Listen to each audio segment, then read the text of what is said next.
ভাবি ডাকছো কি আমার তুমি? আরে ডাকছি কি লিগে তুমি জানো না? ডাকছি হইছে তোমার ভাই গেছে সে দোকানে, আজকে রাতে বলে বাসায় আইব না। তাহলে পুরো বাসাটা কিন্তু ফাঁকা। চাইলে কিন্তু তোমার ভাইয়ের যে একটা অপূর্ণতা জায়গাটা এটা কিন্তু তুমি পূরণ করে দিতে পারো। যদি পরে আয় বললো আর কি হইব? আরে যদি আয়া পরে তাহলে আমি কমনি যে আমি একা একা থাকতে ভয় পাই, ওরা আনছি পাহারা দিবার লেগে।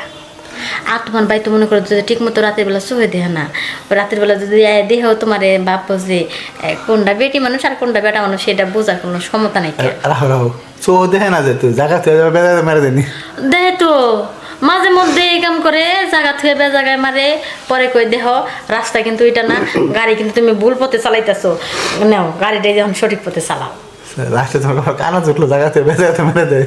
ও তাই করে হ্যাঁ, তুমি আবার তোমার ভাইয়ের মতো করো না, জায়গা থেকে বে জায়গায় কাম। আমি তোর কানা না যে জায়গাতে বেরোতে পারবো। আমি জায়গায় আমার যে মেশিন জায়গা চিন্তা চিন্তা খুঁজে যাবার কোন জায়গায় বুঝছো, চুম্বুকের মতো কি হাজির হয়ে যায় ওই জায়গার মধ্যে। এত অভিজ্ঞতা, হ্যাঁ সম্মুখের মতো তাই না নেই? হ্যাঁ ম্যাগনেট বুঝছো। তাহলে তোমার নাকি যে সম্মুখ লাগানো আছে নাকি? এটা এই চুম্বক না, তুই বুঝো না কোনটা কোন চুম্বক। ও বুঝছি কোন সম্মুখ। যাই হোক তাহলে তো ভালো হয়েছে, তাহলে আর আমার কষ্ট করে হাত দিয়ে জায়গা খুঁজে দেওয়া লাগবে না, খালি সম্মুখের মতো টান দিয়া নিয়ে নিব। তোমার এই লোহার গুহা বুঝছো, এই চুম্বক যখন কাছে পায় টাইনা নিয়ে যায় অটোমেটিকলি। ও তাই তো কই, কি ব্যাপার যে তোমার বাড়িটা টানে নাকি? কারণ তোমার বাড়িটা মনে হয় সম্মুখ নাই, এই কারণে তোমার বাড়িটা টানে না। চুম্বক থাকলে কানা মানা যায় আছে ঠিক মতো জায়গার মতো বসতো দিতে পারতো বুঝছো। একদম ঠিক কথা কইছো। এরপর দিকে তোমার বাড়ি যে মিশিং আছে না, মিশিংয়ের মধ্যে চুমুক না খাই নিব।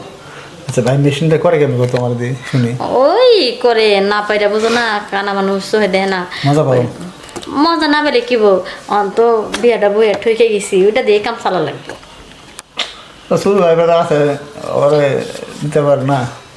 আর দিবার তো চাই, কিন্তু তো তোমরা তো কেউ রাজিও না। এই দেহ কি সুন্দর করে জাম্বুরাগুলো দুইটা নিয়ে বই রইছি, একটা বারও তো কইলা না যে ভাবি জাম্বুরা দুইটা অনাহারে আছে, বাইরে তো বাড়িতে নাই, তাহলে দেখেন জাম্বুরা দুইটা একটু পরিচর্যা করি। আমি ধরো এমনটি ভাই টিপা দিব জাম্বুর আমার আবার দিয়ে থাকলে বাতি দেবো বুঝছো। আমি তো এটাই চাই, আমার মানুষের কারণ বাচ্চা জাম্বুরাই পছন্দ করে। এই কচি জাম্বুরা কি আর মজা লাগে নাকি? এতে খালি মুখে দিলে তিতা লাগবো, কসকস লাগবো। এর থেকে এক কাম করো, জাম্বুরা গুলো একটু বাত্তি বাত্তি করাই দাও, তাহলে সেখানে একটু মজা বেশি লাগবে। ভাবি এই জাম্বুরা বুঝছো দেখলে মনে করো যে এলাকার বুড়া জুয়ান করা সব খালি গাছে ঢিল মারবো বুঝছো, ঢিল জাম্বুরা খাওয়া লেগে বুঝছো। পাকা জাম্বুরা যে, আর পাকা জাম্বুরা তো সবারই নজর পড়ে, হের লেগে সবাই ঢিল মারবে। রসে ঠাসা জাম্বুরা দিলে তোমার বুঝছো।